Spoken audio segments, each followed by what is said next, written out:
the world turns around many times. This phrase is very cliché, which we usually use when we see the harm that a person has done returning to them. The important thing is to know that God, the universe, whatever you believe in, always takes care of returning the good or bad that you have practiced. It can be right away or it can take years, but the good or bad that you have done always comes back. In today's story, we will meet William and Alexander, two characters like you and me, who in the blink of an eye changed sides of the situation.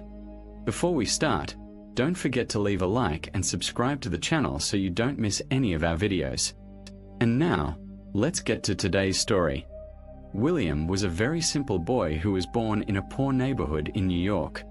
He was the oldest of 4 siblings. A baker, and his mother was a domestic worker, and he had everything to have a very simple life, except for one thing. One day he saw his parents cry because they couldn't pay the bills, and so he promised himself that one day he would give his parents a better life. But things were not so easy for him.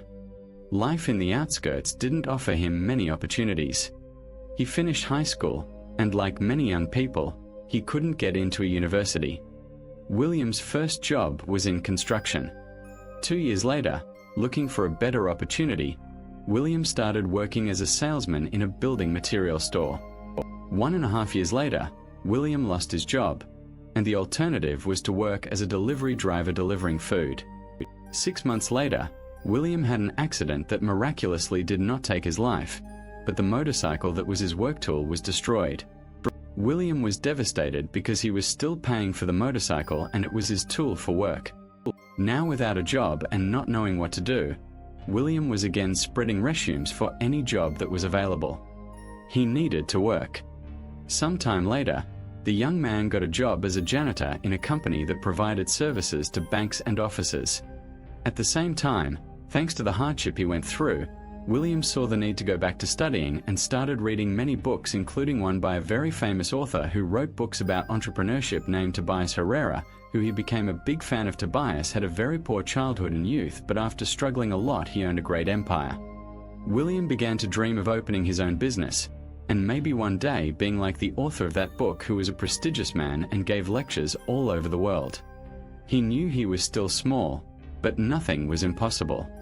One day, William was sent to do the cleaning service at the office of a very famous and renowned transportation businessman, Alexander Campbell, who was known for controlling his companies with great rigor and being a very strict man with his things. There would be an event for several businessmen and William would do the cleaning before the event. Coincidentally, the speaker of this event would be the author Tobias Harari, whom William was a fan of. William was happy because maybe he could have the opportunity to meet the one who was his inspiration and master. Upon arriving, William was greeted by Alexander himself, who had a super serious demeanor. William greeted him politely. "Good morning, sir. Look, you're going to clean the event hall and all the bathrooms, sweep, mop, organize the speaker's table, organize the chairs, and leave everything shining.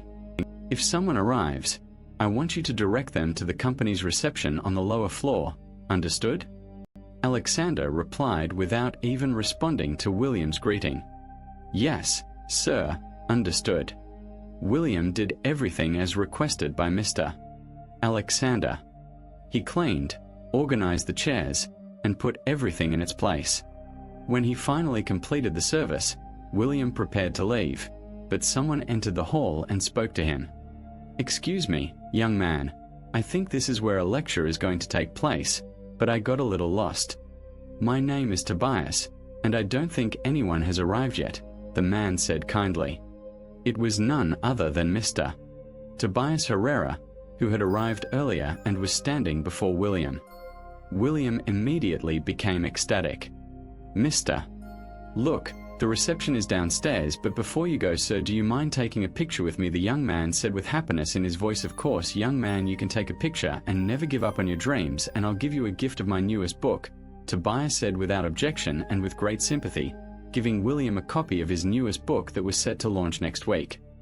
As the scene unfolded, Alexander and several other businessmen who were also heading up to the event arrived at the hall.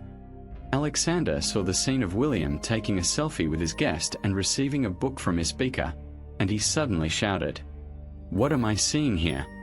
It's impossible. I hire a cleaning company that doesn't have an employee with the minimum capacity to shut up and do their job. Listen here, boy, this is an event for powerful people, not for a poor hungry person like you. Why are you asking him for a book? Do you think that by opening any little pub on the corner of your street, you'll become a millionaire like us here? Wake up, kid. Now get out of here, and rest assured, I'm going to call your boss right now, telling him that you're bothering all of my guests here today." William went down the stairs crying. He didn't know what to do in the face of such humiliation. He had been humiliated many times in his life, but that was the worst. No human being deserved that. He had been dealt such a big blow that he didn't even know how to get up. And the worst part was that he hadn't done anything wrong, and Tobias didn't even have a chance to intercede for him. He was humiliated and expelled without being able to defend himself. To top off his already bad day, Alexander caused a storm that soaked his phone and ruined his notebook that was still in his backpack, which William usually liked to carry to study in his free time. When he came to work the next day, as expected, William was fired. He took part of the money he received from the termination of the contract and took his phone to be fixed. When he got the estimate, he discovered that in addition to paying a lot for the repair, he would have to wait for a week for his laptop to be ready. That generated a certain feeling in the young man, and he thought. William was fascinated by learning things, so he took the remaining money he received from his job as a janitor, enrolled in a computer repair course, and bought tools. He started offering the service to his neighbors and made a small workshop in his room. 3 months later, he began to struggle to do everything in his room with the demand for services. So he opened a small shop in a garage in the outskirts. William took steps forward. Gradually, the second store came, then the third, the fourth, the first store in the mall, and in 5 years, William turned his small computer maintenance business into a licensed franchise for the sale of computers and IT supplies. He was now a businessman who was growing every day. He studied hard to get where he was, and he was also an investor in other industries and could help his parents and siblings. During this period, William met Pauline, a systems analyst passionate about technology, who became his partner in business and love, and together they had a set of twins. The little ones, Ben and Skylar. 8 years had passed since William fixed his first computer. The couple arrived home from work with their twins and decided to order pizza. They were in their apartment, which was in an upscale area of the city. When the delivery driver arrived, William opened the door, and to his surprise, it was none other than Alexander delivering the pizza. "Alexander Campbell, is that really you?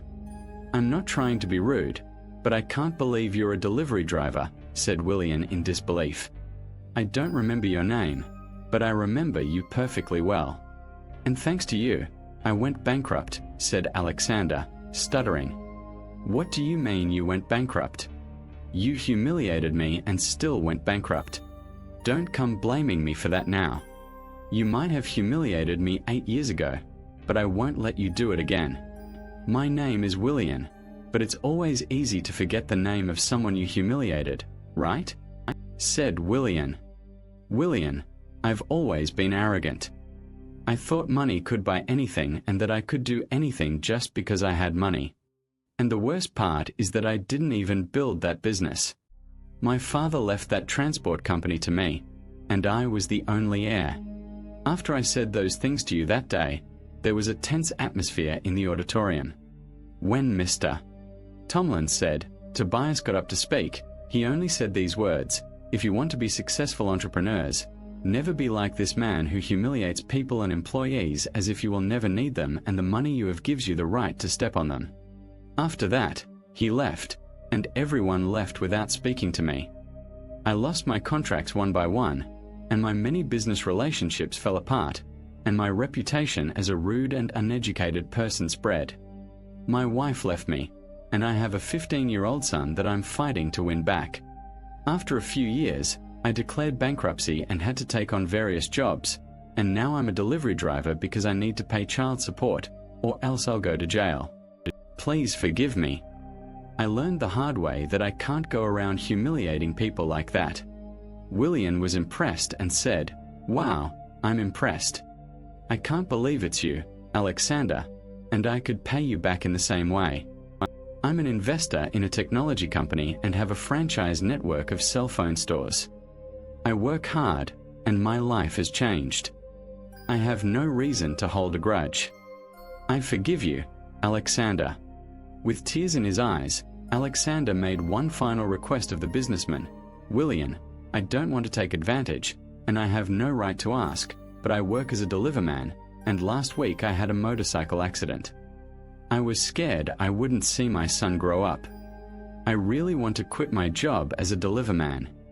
Do you have a job in your company for me?" William replied, "Look, Alexander, the first don't want to hold anything against you, but I need you to understand I forgave you, but I have every reason not to want to work with you. But at the same time, I've worked as a deliverman before, had an accident, and I also have kids. I know how it feels to be in your shoes. I have a position available at our branch in the mall as a sales clerk. If you want it, come see me there tomorrow at 9 a.m. Alexander was extremely grateful.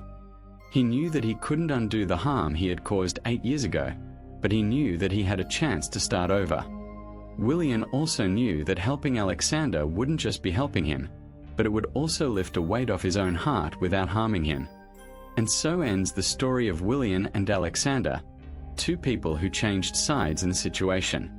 They show us that the world really does turn, and it's important to treat people with respect and empathy because we never know what the future holds. If you enjoyed this story, don't forget to leave a like, subscribe to the channel, and turn on the notification bell so you don't miss the next stories. And if you've been through a similar situation or know someone who has, share it in the comments. We'd love to read and learn from your story too. Thank you for watching, and until the next story.